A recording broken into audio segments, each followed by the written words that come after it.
രാഹുൽ ഗാന്ധി താങ്കൾ ഒരു ഇന്ത്യക്കാരനാണോ എന്ന് ചോദിച്ചത് രാജ്യത്തിൻ്റെ സുപ്രീം കോടതിയാണ്. ജനാധിപത്യ വ്യവസ്ഥിതിയുടെ എല്ലാ മഹത്വങ്ങളും ഉയർത്തിപ്പിടിച്ച് ഒരു തെരഞ്ഞെടുപ്പിലൂടെ വിജയിച്ച് ഈ രാജ്യത്തിൻ്റെ ലോകസഭയിൽ പ്രതിപക്ഷ നേതാവായ ഒരാളെ നോക്കി താങ്കൾ ഇന്ത്യക്കാരനാണോ എന്ന് ചോദിച്ചത് അത് ജയിപ്പിച്ച ജനങ്ങളെയും ജനാധിപത്യത്തെയും കളിയാക്കിയത് എന്ന് തന്നെ പറയേണ്ടി വരും. അത് രാജ്യവ്യാപകമായി പ്രതിഷേധത്തിന് ഇടയാക്കിയിരിക്കുന്നു. രാജ്യത്തെ പൗരന്മാരെ തീരുമാനിക്കുന്നത് സുപ്രീം കോടതി അല്ല എന്നുള്ള അതിരൂക്ഷ വിമർശനമാണ് സഹോദരിയായ പ്രിയങ്ക ഗാന്ധി MP സുപ്രീം കോടതിക്കെതിരെ നടത്തിയിരിക്കുന്നത്. പ്രതിപക്ഷവും കോൺഗ്രസും മാത്രമല്ല, സാധാരണ ജനങ്ങൾ തന്നെ അത് പറഞ്ഞു കഴിഞ്ഞു. പ്രതിപക്ഷ നേതാവെന്ന നിലയിൽ സർക്കാരിനെ വിമർശിക്കേണ്ടി വരും. പക്ഷേ അപ്പോഴൊക്കെ നിങ്ങൾ ഇന്ത്യക്കാരനാണോ എന്നിങ്ങനെ ചോദിച്ചാൽ അതിൻ്റെ അർത്ഥം മനസ്സിലാകുന്നില്ല. ഈ രാജ്യം തന്നെ വിമർശിച്ച സുപ്രീം കോടതി നിലപാടിന് പ്രതികരണവുമായി വന്നവരിൽ കൊല്ലം MP NK പ്രേമചന്ദ്രന്റെ വിശദീകരണം വളരെ ശ്രദ്ധേയമാണ്. സുപ്രീം കോടതി പരാമർശത്തിനും പ്രേമചന്ദ്രൻ MP വളരെ വ്യക്തമായി മറുപടി കൊടുത്തിരിക്കുകയാണ്. അതായത് പ്രതിപക്ഷ നേതാവായ രാഹുൽ ഗാന്ധിക്കെതിരെ കഴിഞ്ഞ ദിവസം സുപ്രീം കോടതിയിൽ നിന്നുണ്ടായ പരാമർശം അത് അനുചിതമാണ് എന്നാണ് NK പ്രേമചന്ദ്രൻ MP ആഞ്ഞടിച്ചത്.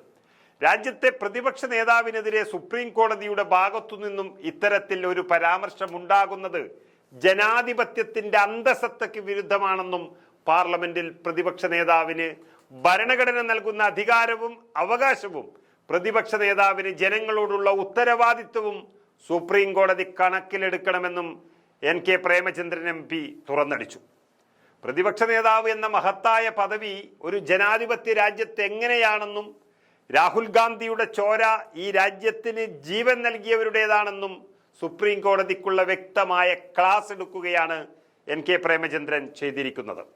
രാജ്യത്തെയും രാജ്യസുരക്ഷയെയും ജനങ്ങളെയും സംബന്ധിച്ചുള്ള വിഷയങ്ങൾ പൊതുജന മധ്യത്തിൽ കൊണ്ടുവരികയെന്ന ഏറ്റവും പ്രധാനപ്പെട്ട പ്രതിപക്ഷ നേതാവിൻ്റെ ധർമ്മമാണ് രാഹുൽ ഗാന്ധി ഇവിടെ നിറവേറ്റിയത്. രാജ്യത്ത് പ്രതിപക്ഷ നേതാവിൻ്റെ അഭിപ്രായങ്ങളെയും വിമർശനങ്ങളെയും വിലയിരുത്തേണ്ടത് ജനാധിപത്യത്തെ അടിസ്ഥാന തത്വങ്ങളിൽ നിന്ന് ഊന്നിയാവണം. അല്ലാതെ വെറുമൊരു രാഷ്ട്രീയക്കാരൻ്റെ ജൽപ്പനമായി അതിനെ കാണരുത്. രാജ്യത്തിന് വേണ്ടി ജീവത്യാഗം ചെയ്ത ഒരച്ഛൻ്റെയും മുത്തശ്ശിയുടെയും പാത പിന്തുടർന്ന് ഈ രാജ്യനന്മയ്ക്കും ജനക്ഷേമത്തിനും വേണ്ടി നടത്തുന്ന പ്രവർത്തനങ്ങളെ അതിൻ്റെ അർത്ഥത്തിലും വ്യാപ്തിയിലും ഉൾക്കൊള്ളേണ്ടതും അതിൻ്റെ അടിസ്ഥാനത്തിൽ വ്യാഖ്യാനിക്കേണ്ടതുമാണ്.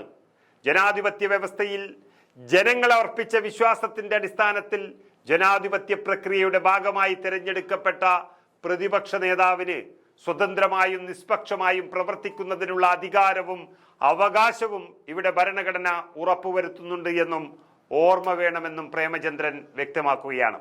ഏതായാലും ഈ പരാമർശം നടത്തിയ ന്യായാധിപന്റെ കാഴ്ചപ്പാടിനെ സുപ്രീം കോടതിയുടെ മൊത്തം അഭിപ്രായമായി വ്യാഖ്യാനിച്ച് BJP തകർത്താടുമ്പോഴാണ് എല്ലാവർക്കുമുള്ള മറുപടി പ്രേമചന്ദ്രൻ MP നൽകിയിരിക്കുന്നത്. ഇത് ദേശീയ തലത്തിലും ചർച്ചയാവുകയാണ്.